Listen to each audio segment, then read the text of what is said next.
शंकर? हाय सुमित। शंकर, तुम्हें चोट तो नहीं आई ना? मुझे सवाल ही नहीं उठता। लेकिन तुम तो अमेरिका में थे, यहाँ कब आए? और ये सब क्या है? एयरपोर्ट से सीधा तुमसे मिलने तुम्हारे घर आ रहा था तो रास्ते में देखा कि कुछ गुंडे औरतों को परेशान कर रहे हैं, उन्हें छेड़ रहे हैं, तो मैंने बस उनके छक्के छुड़ा दिए। दोस्त, आज भी तुम स्लिम ट्रिम ही दिखते हो, है ना? दरअसल जिस तरह मैं मोटा अच्छा नहीं दिखूंगा, वैसे ही तुम पतले अच्छे नहीं दिखोगे। मेरा सेंस ऑफ ह्यूमर कमाल का। शुक्रिया। ये मेरी कंपनी के लोग हेलो। हैं। कुछ गुंडे इन्हें रास्ते में रोक कर इनके साथ हाथापाई कर रहे थे, पर तुमने यहाँ आके इन्हें बचा लिया। सर नहीं आते तो हम भी नहीं होते। ये इंडिया आ गए, अब देखना ये क्या करते हैं। अरे हमारी खूबसूरत भाभी गंगा कहीं दिखाई नहीं दे रही। यही है भाई। Madam, hello. हेलो गंगा, कहाँ चली गई? यहीं तो थी। मेरी तो जान ही निकाल दी। क्या बात है। मैंने तो सोचा था कि शादी के बाद ये गंगा बिल्कुल सुधर जाएगी, लेकिन ये तो आज भी वैसी ही नटखट और चुलबुली है। इसी चुलबुलेपन पर ही तो मर मिटे थे। Good good. चलो घर चलते हैं। आप लोग आगे चलो, मैं पीछे पीछे आता ठीक हूँ। है। लव मैरिज के बाद हमने विंध्यपुरम जाने का फैसला किया है। इस बात से माँ बहुत नाराज है। मैं बाबूजी का आशीर्वाद लेकर आता हूँ। ठीक है।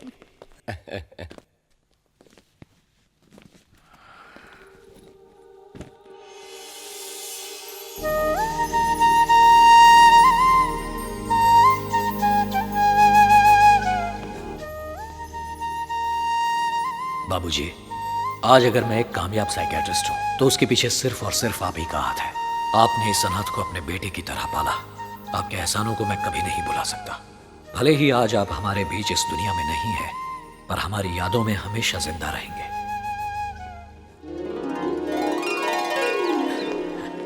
माँ, आशीर्वाद दो। जीते रहो बेटा। इतने दिन बाद आया है। लगता है तू तो हमें भूल ही गया था। यहाँ से जाने के बाद एक बार भी तूने फोन नहीं किया। डॉक्टर क्या बन गया, माँ को ही भूल गया। फिक्र मत करो माँ, अब मैं वतन को छोड़कर कहीं नहीं जाऊंगा। यहीं तुम लोगों के साथ रहूंगा और तुम सबका ख्याल रखूंगा। सबका ख्याल तो तू रख सकता है बेटा, पर मेरी परेशानियों को कौन दूर करेगा? तुम्हारी सारी परेशानियां मैं दूर कर दूंगा माँ, फिक्र मत करो। अरे तूने तो मेरी मन की बात पढ़ ली। कैसे बेटा? माँ, ये जादूगर है। ये किसी का चेहरा देखकर उसके मन में क्या चल रहा है सब बता सकता है। ये सिर्फ डॉक्टर नहीं है, एक जाना माना माइंड रीडर भी है। अभी पिछले साल ही इसे अमेरिकन गवर्नमेंट ने अवार्ड भी दिया है। बस मैं समझ गई। ये कोई रॉकेट साइंस नहीं है माँ। प्रैक्टिस से कोई भी इसे आसानी से सीख सकता है। वो सब छोड़ो माँ, ये बताओ कि काम के सिलसिले में अगर सुमित विंध्यपुरम जाकर रहता है तो आखिर उसमें क्या प्रॉब्लम है? तू नहीं जानता शंकर, मैंने सोचा था इसकी शादी गायत्री के छोटे भाई की बेटी प्रिया से करके टूटे रिश्तों को फिर से जोड़ लूंगी, पर इसने भी वही किया। अपनी मर्जी से लव मैरिज कर ली।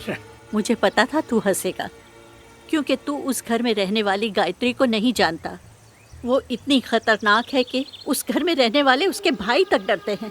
ये वही गंगा को ले जा रहा है और मुझे पूरा यकीन है कि वो गायत्री इससे बदला लेने की पूरी कोशिश पर करेगी। माँ, मैं उनके घर नहीं ठहरूंगा।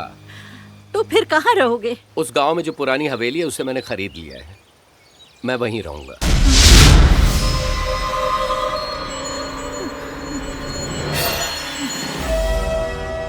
क्या हुआ माँ? बेटा, मैं बचपन से ही उस हवेली के बारे में बहुत कुछ सुनती आ रही हूँ।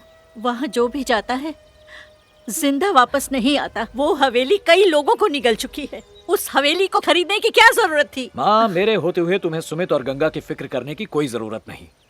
मैं आज ही विंध्यपुरम जाकर तुम्हारे रिश्तेदारों से मिलकर उनसे बात करके उन्हें सब कुछ समझा दूंगा। साथ ही उस हवेली के बारे में पूरी जानकारी भी निकाल लूंगा। उसके बाद तुम ही फैसला करना इन दोनों को वहाँ रहना चाहिए या नहीं। सुनिए सुनिए सुनिए सुनिए। किधर? कहाँ कहाँ कहाँ? अरे कहाँ आग लगी जिसकी गर्मी तुझे महसूस हो रही है? भगवान ने इतना बड़ा मुंह दिया है। जरा वहाँ तो देखिए, कितनी सारी लंबी लंबी चमकदार गाड़ियाँ आ रही हैं। हाँ हाँ, सच में लंबी और महंगी गाड़ियाँ हैं। काश हमारे पास भी एक होती। आइए आइए, अपना ही घर समझिए। बड़े भैया, इनसे मिलिए। दूल्हे के पिताजी 3 जन 300 गाड़ी लेकर आए, ऑटो में आ सकते थे। इतनी गाड़ियों की क्या जरूरत थी? इतनी महंगाई के जमाने में आप पानी की तरह पेट्रोल बहा रहे हैं। वैसे हम प्रिया के माँ बाप हैं, लेकिन हमारे घर के सारे फैसले मेरी बड़ी दीदी गायत्री करती है। मैं बस यूं गया और पूछ कर आया। आप बैठिए। प्रिया का रिश्ता सरस्वती के कहने पर मैंने उसके बेटे से तय कर दिया है। सालों पहले जिसे मैंने चाहा, सरस्वती ने उसी के साथ घर बसा लिया। उसने जो गलती की, मैं वो दोहराना नहीं चाहती। ठीक है।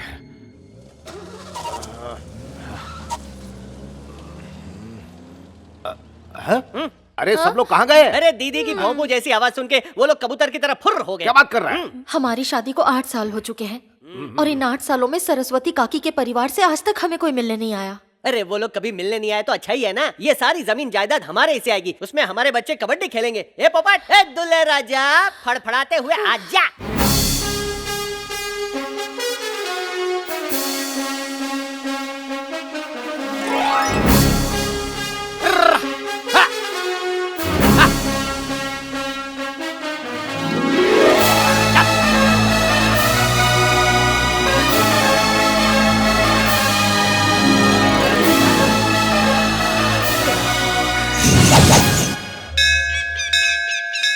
कछुए पर बैठकर तो नहीं आ रहा, रॉकेट की खोज हो चुकी है, रॉकेट पर बैठकर आना चाहिए ना।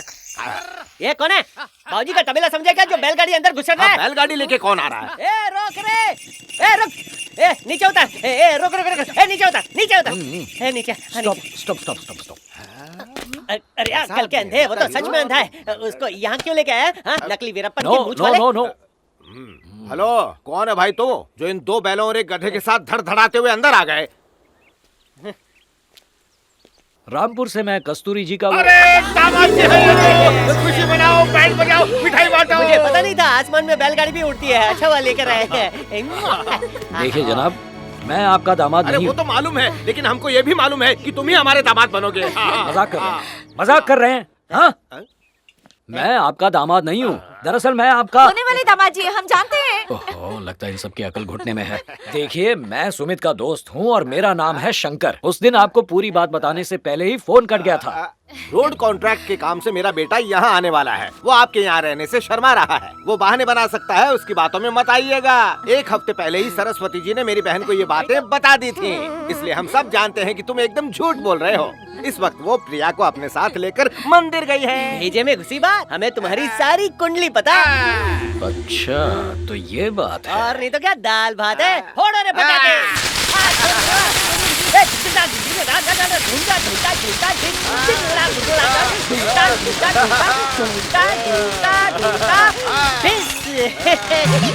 ये कहाँ ठिस हो गया? अरे यार, ढंगिनी भी गायब हो गई।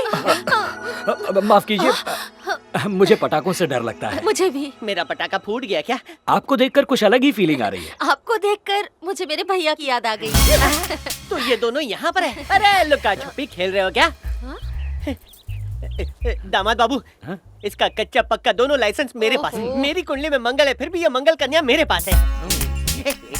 होली के बाद दिवाली भी चली गई, लेकिन हमारे आंगन में फुलझड़ी जलाने वाला नन्ना मुन्ना नहीं आया। सुमन की गोद 8 साल से सुनी है। आपके पास दिमाग पढ़ने वाली एक्सरे मशीन है क्या दामाद जी? क्या है? आपको तो फिल्मों में हीरोइन होना चाहिए। Scene cut. ये अभी भी हीरोइन है, पर मेरे पिक्चर की। दामाद जी, अब सारी बातें बाहर ही करेंगे, थोड़ी गुफ्तगू अंदर भी कर लीजिए। आइए। बाय। मैंने जिसके आने की खुशी में सस्ते वाले पटाखे फोड़े, वो तो पति पत्नी के बीच में महंगी मिसाइल छोड़ रहा है। मेरी मर्जी। दामाद जी, मेरी चुप बात रहिए। सुनिए। बैलगाड़ी से आए हैं, थक गए होंगे, इसलिए गुसल खाने में जाके गुफ्तगू कीजिए। क्या हो गया? बड़े भैया, इसका रिटर्न टिकट निकालो। लेकिन क्यों? अपनी किडनी बेचकर इसके टिकट के पैसे दूंगा। अगर ये घर में आ गया ना, तो हम सबको घर के बाहर निकलना पड़ेगा कटोरा लेके। अबे चुप कर मनूस। मनूस तो वो है। अब क्यों बुला रहा है? हे ऊपर वाले, तू इसको बुला ले। तुम ये नहीं चाहते कि मैं यहाँ पर रहूं, है ना? यहाँ आते हुए रास्ते में विंध्यपुरम हवेली के बारे में मैंने बहुत लोगों से पूछताछ की, पर किसी ने कुछ नहीं बताया। हाँ तो? अगर तुम मुझे विंध्यपुरम हवेली पहुँचा दोगे तो मैं यहाँ पर नहीं रहूंगा, वरना वरना क्या? यहीं रहूंगा। ठीक है, ले जाऊंगा, लेकिन एक वादा करो, बात से मुकर तो नहीं जाओगे? चाहो तो आजमा सकते हो। आजमा खराब हो गया है क्या? जो तुमको आजमाऊंगा। ए अंदर जा, मैं कब जाती हूँ।